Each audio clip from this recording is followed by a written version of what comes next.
परमात्मा इतना विशाल है और इतना सूक्ष्म है। कितना सूक्ष्म कितना है कि जो हमारे शरीर के अंदर हमारी आत्मा रहती है ना, जिसे आज तक दुनिया का कोई भी साइंटिस्ट, कोई भी वैज्ञानिक, कोई भी फिलोसफर देख नहीं पाया है। इतनी सूक्ष्म आत्मा, और उस आत्मा में रहने वाला वो परमात्मा कितना सूक्ष्म हो गए, ये विचार करने योग्य बातें। और विशाल कितना है ये सारा ब्रह्मांड जो हमारी आंखों में समा नहीं रहा है, इतना विशाल ये ब्रह्मांड। और इतने विशाल ब्रह्मांड को परमपिता परमात्मा ने अपने गर्भ के अंदर धारण कर रखा है। इतना विशाल वो परमात्मा है और उसकी कारीगरी कितनी विशाल है। आप यहाँ पर ये पेड़ पौधे देख रहे हैं, बहुत सारे पेड़ पौधे यहाँ पर लगे हैं। आप किसी भी पेड़ का पत्ता तोड़ करके किसी दूसरे पेड़ से मिला करके देखिए, पेड़ के पत्ते से मिला के देखिए, कहने को तो दोनों का रंग हरा है, लेकिन हरा होने के बावजूद एक दूसरे से मैच नहीं खाता। आप नीम के पत्ते को तोड़ करके पीपल के पत्ते से मिला करके देखना, पीपल के पत्ते को तोड़ करके केले के पत्ते से मिला करके देखना, तीनों चारों सबका रंग हरा है, लेकिन हरा होते हुए भी परमपिता परमात्मा ने इतनी विविधता एक हरे रंग के अंदर भर दी। ये छोड़िए आप, आज संसार के अंदर 7.8 लाख अरब जनसंख्या है, और इतनी जनसंख्या में किसी भी व्यक्ति का चेहरा किसी दूसरे से मैच नहीं खाता। वही आंखें हैं, वही नाक है, वही होंठ है, वही कान है, लेकिन ये सब होने के बावजूद किसी का चेहरा किसी से मैच नहीं खाता। और अगर किसी का चेहरा किसी से मैच खाता, अगर हमारे सबके चेहरे एक से होते हैं तो क्या होता? जो सिलेंडरों का हाल है वही होता, कभी एक के घर में कभी दूसरे के घर में। ये तो छोड़िए आप, जो मैं बोल रही हूं ये आवाज निकल रही है, ये भी किसी से किसी की मैच नहीं खाती। ये भी छोड़िए आप, जो हमारे उंगलियों के निशान है ना, जिन्हें हम इंग्लिश में फिंगरप्रिंट्स बोलते हैं, ये भी किसी के किसी से मैच नहीं खाते हैं। वो परमपिता परमात्मा तो इतना विशाल कारीगर है। क्या परमपिता परमात्मा जैसा कोई दूसरा हो सकता है?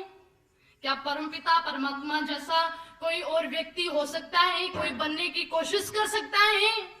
वो मूर्ख है जो अपने आप को परमात्मा कह रहे हैं। माताओं, आप बैठी हुई हो, मैं थोड़ा विषय चेंज कर रही हूं, क्योंकि इनके आने का प्रयोजन क्या है कि इनको लगता है हमारे विषय में भी कुछ बातें बताई जाएं। तो अगर इनके विषय में मैं कुछ बात नहीं बताऊंगी तो ये इनके साथ नाइंसाफी होगी।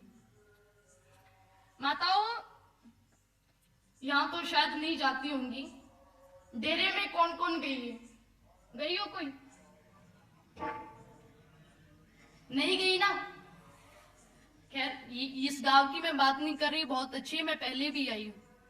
और अब की बार तो माताओं की संख्या कुछ कम है, पहले तो बहुत ज्यादा आई थी, कुछ आई थी 10-15, लेकिन अभी तो ये बैठी है।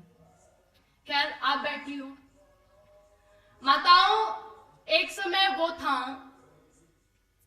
कि इस देश के अंदर चक्रवर्ती राज होता था, और उस चक्रवर्ती राज में महिलाओं की भी पुरुषों के बराबर भूमिका होती थी।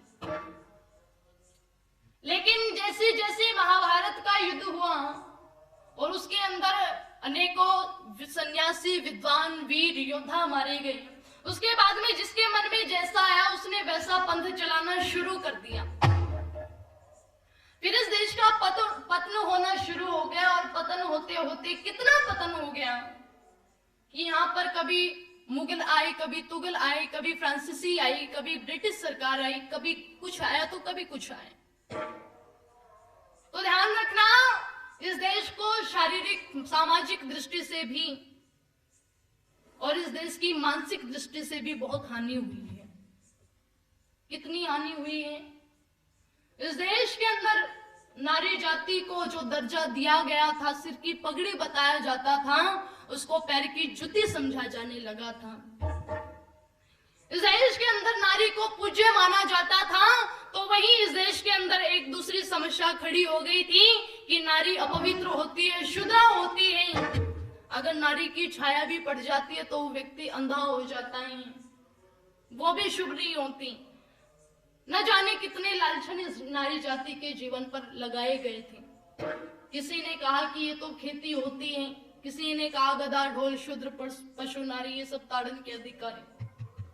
लेकिन ऋषि दयानंद जी महाराज एक बात कहते हैं कि जिस घर में, जिस देश में, जिस समाज में नारी जाति की पूजा होती है, वहां पर देवता निवास करते हैं, और विपरीत जहां इनका तिरस्कार होता है, वहां पर पुरुषों द्वारा की गई हर क्रिया असफल हो जाती है।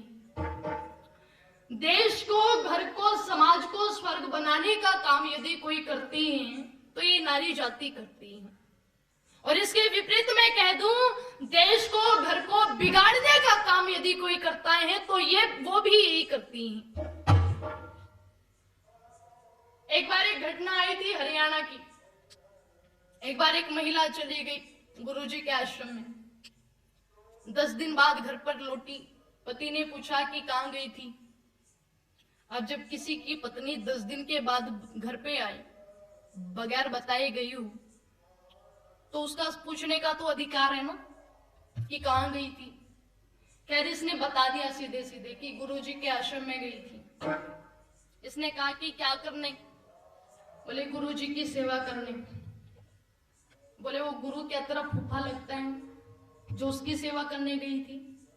मेरे घर में मेरी माँ बीमार पड़ी है, उसको तो तुझसे रोटी दी नहीं जाती। मेरा बाप तुझसे रोटी मांगता है तो पहले 70 गालियां सुनाती है, फिर रोटी देती है। वो क्या लगता है तेरा? उसकी सेवा करने गई थी।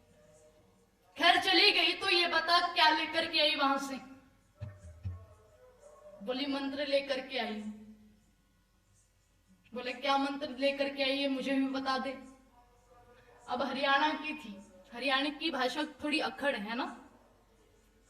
वो कह रही कोनी बताऊंगी। बोला बता दे। बोली कोनी बताऊं। इसने फिर पूछा बता दे देवी। बोले मर जाऊंगी लेकिन मंत्र नहीं बताऊंगी। इसने कहा कि कोई बात नहीं, तेरा मेरा मिल गया गोठ, अब तू अपने घर राजी और मैं अपने घर राजी। तुरंत बोरिया बिस्तरा बांध लिया और पिता के घर चल दी।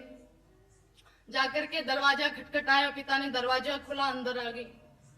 पिता ने कहा कि ऐसे कैसे आ गई बिना बताए, और वो तेरा पति कहाँ है?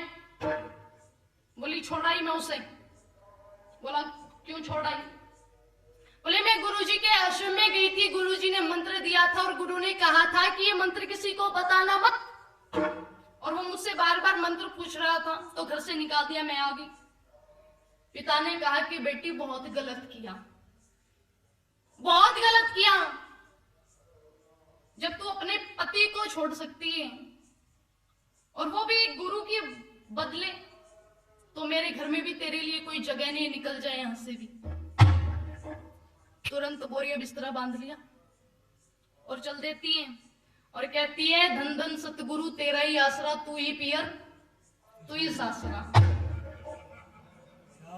एक समय वो था जब महिलाओं से ये कहा जाता था कि दूध ले आओ। बोले ले आई महाराज। अब इस दूध में गुरुजी को नहला दो। बोले नहला दिया महाराज। अब इस दूध की खीर बना दो। बोले बना दी महाराज। अब इसे प्रसाद में बांट दो। बोले बांट दिया महाराज। ऊपर से गुरुजी क्या कहते थे कि जो इस खीर को खाएगा सीधा सतलोक जाएगा। ओहो, ये चेलिया तो सतलोक गई या ना गई, लेकिन गुरुजी तो आजकल सतलोक में ही पड़े हैं, वो सतलोक में ही पड़े हैं। आज इन तथाकथित गुरुओं ने इस देश का इतना डामाडोल कर दिया है, इस देश की संस्कृति को इतना बिगाड़ दिया है, इन महिलाओं को इतना पथ भ्रष्ट कर दिया है कि इस देश के अंदर से वो संस्कृति हमारी वो मिटती हुई हमें दिखाई दे रही है। लिखी थी कवि पंक्ति